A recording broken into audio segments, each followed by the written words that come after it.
ज़िंदगी एक बार है, जन्म लिया तो वैसे भी जाना है तो कुछ करके जाइए ताकि आने वाला पीढ़ी इतिहास आपको याद करे। नमस्कार, अरुणाचल 365 में आपका स्वागत है। हमारे साथ मौजूद हैं अरुणाचल लाइफ सेविंग फाउंडेशन से रमेश जीके जी। हम उनसे जानेंगे कि जो ये 2 डेज का फ्री हार्ट स्क्रीनिंग कैंप जो आरके मिशन में हो रहा है, जॉइंटली ऑर्गेनाइज किया गया है Arunachal life saving foundation and जो स्काई हॉस्पिटल है मणिपुर का, जिसको सपोर्ट कर रहा है मणिपुर हार्ट फाउंडेशन। तो हम रमेश जीके से जानेंगे कि अरुणाचल में अभी तक जो 2 दिन का कैंप हुआ उसमें कितने अभी तक पेशेंट जो आए हैं और अपना चेकअप कराए हैं। जी, थोड़ा-सा उसके बारे में बताइए। पहले तो आपको बहुत-बहुत धन्यवाद। और हमारा ये जो 2 दिन का प्री हार्ट स्क्रीनिंग कैंप जो 26-27 आज 27 हमने ख़त्म किया है और 26 में हमने शुरुआत किया था, यानी कि कल। तो हमने इसको 2 भागों में बाँटा था, कैटेगराइज़ किया था कि 26 को हम बच्चों के लिए करेंगे एंड 27 को हम बड़ों के लिए करेंगे, एडल्ट के लिए। तो हम लोग ने कल से शुरुआत किया। तो जब स्क्रीनिंग शुरू हुआ तो मुझे बहुत दुःख लगा देख के, अनएक्सपेक्टेड इतना सारा हमारे अरुणाचल में कार्डियो पेशेंट्स है। मतलब दिल से जुड़ा हुआ बीमारी, छोटे बच्चे से लेके जो कुछ महीने के बच्चे हैं, 2 महीने के बच्चे, 3 महीने के बच्चे, और उसके बाद जो उम्र जो बड़े हैं, जो एडल्ट है, उनके एडल्ट का तो है ही, लेकिन छोटे बच्चे से लेके, तो वो सबको देख के मुझे इतना दुःख लगा क्योंकि हम लोग ने सोचा ज़्यादा से ज़्यादा 50-100 ही होंगे। लेकिन जब हमारे पास रजिस्ट्रेशंस हुआ, लगभग 236 लोगों का टोटल रजिस्ट्रेशन हुआ। और भी पेशेंट थे, बट हमारा जो प्रिस्क्रिप्शंस था, हमारा टोकन था, वो कम पड़ गया, तो हम लोग उनको प्रोवाइड नहीं कर पाया। तो उसको देख के बहुत दुःख लगा। तो कल से स्क्रीनिंग किया, टोटल हमारा आज लगभग हुआ 236। तो उनमें से 31 सीवियर हमें डिटेक्ट किया, जिसको हमको अभी आगे जाके इम्फाल, जैसे आपने बोला sky hospital and research centre जो इम्फाल पे है, तो वहाँ पे जाके हम इसका ऑपरेशन हम करेंगे।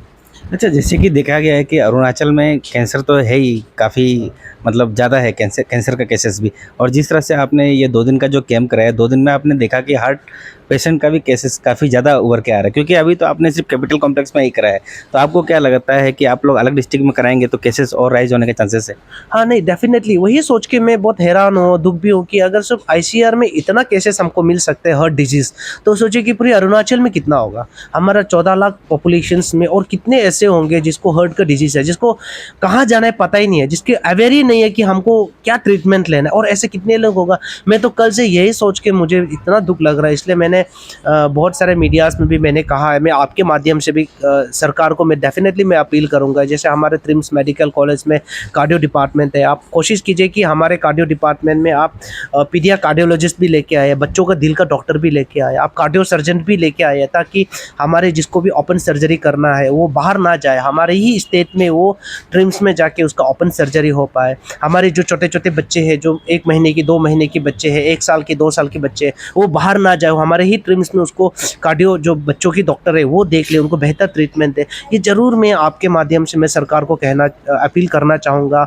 कल भी मैंने बहुत सारे मीडियाज़ के माध्यम से मैंने कहा है। सो ये बहुत ज़्यादा ज़रूरी है, क्योंकि हम हर बार बाकी स्टेट और बाकी बाहर की हॉस्पिटल से हम डिपेंड नहीं कर सकता ना। आज हम मणिपुर से स्काई हॉस्पिटल आया है, बार-बार उनको हम नहीं बुला सकता ना। हम हमेशा केरला से हम नहीं बुला सकता, बॉम्बे से नहीं बुला सकता, दिल्ली से नहीं। कब तक हम बाहर के लोगों के हॉस्पिटल्स और बाहर का जो पोटेंशियल उन पर हम आसरा रहें? हम अपने आप में भी तो इतना बेहतर बना सकना है ना, क्योंकि हमारे पास ट्रिम्स जैसा इतना बड़ा इंस्टीट्यूट है, मेडिकल कॉलेज है। तो इस चीज़ को भी हमारा सरकार अगर ध्यान दे, और हमारे जैसे हमें कैंसर इंस्टीट्यूट बेहतर बना है, अभी बहुत सा हमारे स्टेट में डायलिसिस फ्री में हो रहा है, तो अगर किडनी के लिए कर सक रहा है, कैंसर के लिए हो रहा है, तो मैं तो चाहूँगा कि हार्ट के लिए भी प्लीज़ पीडिया कार्डियोलॉजिस्ट लेके और कार्डियो सर्जन भी ज़रूर लेके आए।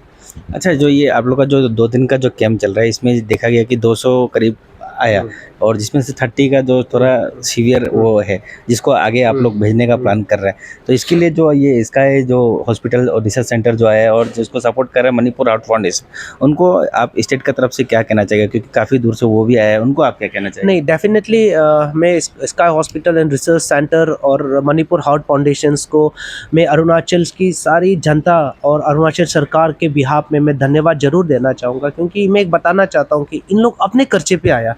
क्योंकि हमारे अरुणाचल लाइफ सेविंग फाउंडेशन के पास कोई किसी प्रकार का कोई फंडिंग नहीं है, कोई ग्रांट इन एज नहीं है, और इस प्रकार का कैंप में हम लोग ने कोई डोनेशन ड्राइव नहीं किया, किसी से हेल्प नहीं मांगी।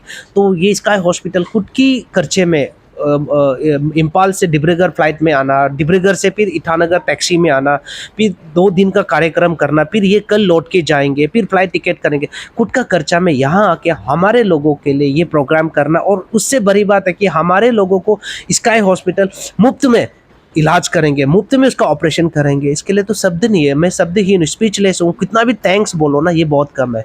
हाँ, लेकिन हमारे अरुणाचली इससे सीखना चाहिए, हमारा अरुणाचल सरकार इससे सीखना चाहिए। अगर इम्फाल जैसा स्काई हॉस्पिटल जैसा जो हॉस्पिटल हमारे लिए कर सकता है तो हम लोगों को भी सीखना चाहिए। क्योंकि अभी देखिए मणिपुर में सिविल वार के चलते अभी राष्ट्रपति शासन है, वहाँ में माहौल ठीक नहीं है, फिर भी इतने तकलीफ माहौल में भी वो अरुणाचल आके हमारे लिए करना, ये अपने आप में बहुत बड़ी बात है। तो मैं आपके माध्यम से अपनी जनता को भी ज़रूर बोलूँगा कि हम लोगों को हमेशा देना सीखना चाहिए। जैसे इम्फाल मणिपुर लोग कर रहे हैं, मणिपुरी लोग कर रहे हैं, जो मणिपुरी हार्ट फाउंडेशन कर रहे हैं, जो अरुणाचल में स्थित मणिपुर वेलफेयर सोसाइटी है जो अरुणाचल में रहते हैं, उनके मदद से हो रहा है। अगर ये हमारे लिए सोच सकता है तो हमको भी हर एक लोगों के लिए सोचना चाहिए, ह्यूमैनिटी के लिए सोचना चाहिए, ज़रूर मैं कहना चाहूँगा। अच्छा, जैसे कि यहाँ पे 200 लोग करीब आया, जिसमें से 30 का जो सीवियर है, आपको क्या लगता है, कुछ पता चला कि क्या रीजन है अरुणाचल में जो कि हार्ट का केसेस जो तो ज़्यादा है?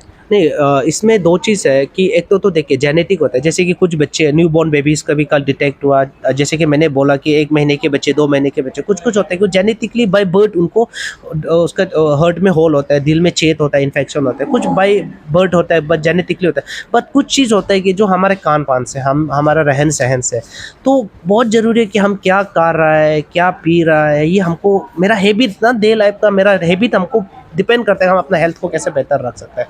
तो सिर्फ हार्ट का बात नहीं, अगर आपका लीवर सिरोसिस हो रहा है, आपका किडनी फेलियर्स हो रहा है, लंग्स फेलियर्स हो रहा है, तो उसका भी कारण हमारा डाइट ही है, हमारा खान पान है, हमारा रहन सहन है। तो मैं ज़रूर अपने जनता को बोलना चाहूँगा कि बाय बर्थ जो होता है, जेनेटिक जो होता है, वो तो ईश्वर की इच्छा है, लेकिन हमको अगर जन्म से इतना फिट बना है लेकिन हमारे खान पान से बाद में बीमार निकालते तो हमारी खुद की गलती है। तो मैं ज़रूर बोलना चाहूँगा कि प्लीज़ खान पान को थोड़ा ध्यान दें, अपना दिन भर का जो हमारा दिनचर्या होता है, रूटीन है, उसको ध्यान दें, और अपना रहन सहन को ध्यान दें। तो अगर हम रहन सहन को ध्यान दें, खान पान को ध्यान दें, तो मुझे लगता है कि हमको जितना तक हेल्दी लाइफ जीना चाहिए हम डेफिनेटली जी सकते हैं। बस ज़रूरत है कि हमको अपना खान पान और रहन सहन को ध्यान देना चाहिए। अच्छा जेके जी, जैसे कि देख के आए कि आपका जो अरुणाचल लाइफ सेविंग फाउंडेशन है, काफ़ी स्टेट में काफ़ी काम करता है, कभी किसी को ब्लड देना हो या बहुत सारा इशू में आप लोग आगे आता है, तो आपका तरफ से क्या एक अपील रहेगा हमारे चैनल के माध्यम से कि जब भी कुछ किसी को अगर ब्लड देना हो तो ब्लड बेझिझक दीजिए, वो क्या अपील करना चाहेगा? हाँ, नहीं डेफिनेटली मैं तो अपने जनता को, मैं लास्ट 17 साल से तो मैं अपील ही कर रहा हूँ, क्योंकि मेरे पूरा वर्क ईयर्स 17 ईयर्स हो गए, 18 रनिंग हो रहा है। तो ये 17 साल से मैं अपील कर रहा हूँ कि एक तो ब्लड डोनेशन, जैसे आपने बताया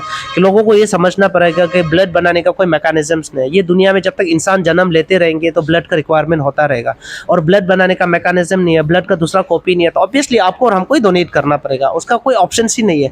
तो डेफिनेटली मैं आज भी बोलूँगा कि प्लीज़ रक्तदान करें, ब्लड डोनेट करें। ब्लड डोनेशन से आपको कुछ नहीं होता। जैसे मैं खुद हूँ, मैंने 82 टाइम्स ब्लड दिया, आज भी आपके सामने में हेल्दी करा है। ब्लड देने से साइंटिफिकली उनका बेनिफिट्स, आपको हार्ट अटैक नहीं आएगा, आपको ब्लड प्रेशर आपका नॉर्मल रहेगा, आपको स्ट्रोक नहीं आएगा, और आपका कोलेस्ट्रॉल नॉर्मल रहेगा। इन फ्यूचर आपको कैंसर होने का रिस्क भी कम हो जाता है ना, ब्लड देने का ये फ़ायदा है।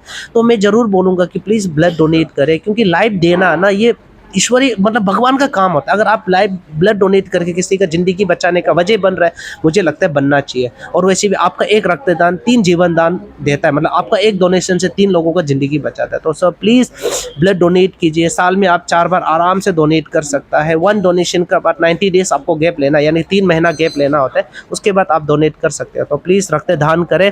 और दूसरी बात मैं ज़रूर बोलूँगा कि आफ्टर दैट आप अपना बॉडी को भी डोनेट कर सकते हैं। जैसे हमारा ट्रिम्स मेडिकल कॉलेज है, मेडिकल कॉलेज में हमारा ही अरुणाचली की बच्चे ज़्यादा है, MBBS कर रहे हैं, उनको पढ़ने के लिए डेड बॉडी चाहिए होता है। तो अगर हमारे लोग मरने के बाद उसको जलाने से अच्छा, दफनाने से अच्छा अगर हम बॉडी को मेडिकल में दान कर दें, तो हमारे ही बच्चे पढ़ के कल हमारे ही स्टेट के लिए, हमारे ही नेशन के लिए वो काम करेंगे, हमारे लिए ही काम करेंगे। तो मैं लोगों को भी ये अपील ज़रूर करूँगा कि आप मरने के बाद आफ्टर दैट आप अपना बॉडी को ज़रूर दान करें। और तीसरी चीज़ है कि आप अपना अंग दान करें, मतलब ऑर्गन डोनेशंस भी बहुत ज़रूरी है। अभी आने वाले समय में हमारे ट्रिम्स में आने वाला 2-3 सालों में किडनी ट्रांसप्लांट साइट शुरू हो जाएंगे। तो सिर्फ किडनी ट्रांसप्लांट को सरकार सेटअप करने से नहीं होगा, पब्लिक का भी कंट्रीब्यूशन चाहिए।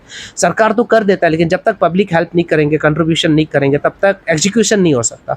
तो हम चाहते हैं कि हमारे लोग भी अंग दान करें। आप किडनी डोनेट कर सकते हो, लंग्स डोनेट कर सकते हो, लिगामेंट डोनेट कर सकते हो, स्किन डोनेट कर सकते हो, हार्ट डोनेट कर सकते हो, आई डोनेट कर सकते हो। सकते हो। अगर आपका मरने के बाद आपका ऑर्गन अगर किसी के लिए काम आ जाए ना, तो सोचे कितनी बड़ी बात है। आपका मरने के बाद आपका आंख जिंदा रह के अगर किसी जो आंख से दिखता नहीं है, ऐसे पेशेंट को अगर आपका आ ही जाता है और वो दुनिया देख पाता है, कितनी बड़ी बात है। आपका दिल अगर किसी का धड़कन का वजह बन सकता है, तो कितनी बड़ी बात है ना। तो प्लीज़ अंगदान करें, उसके बाद बॉडी दान करें अपना, और ब्लड दान करें, रक्त दान करें। ये मैं ज़रूर बोलना चाहूँगा। ज़िंदगी एक बार है, जन्म लिया तो वैसे भी जाना है तो कुछ करके जाइए, ताकि आने वाला पीढ़ी इतिहास आपको याद करे। तो ये थे हमारे साथ रमेश जेके, जो अरुणाचल लाइफ सेविंग फाउंडेशन से हैं। Thank you.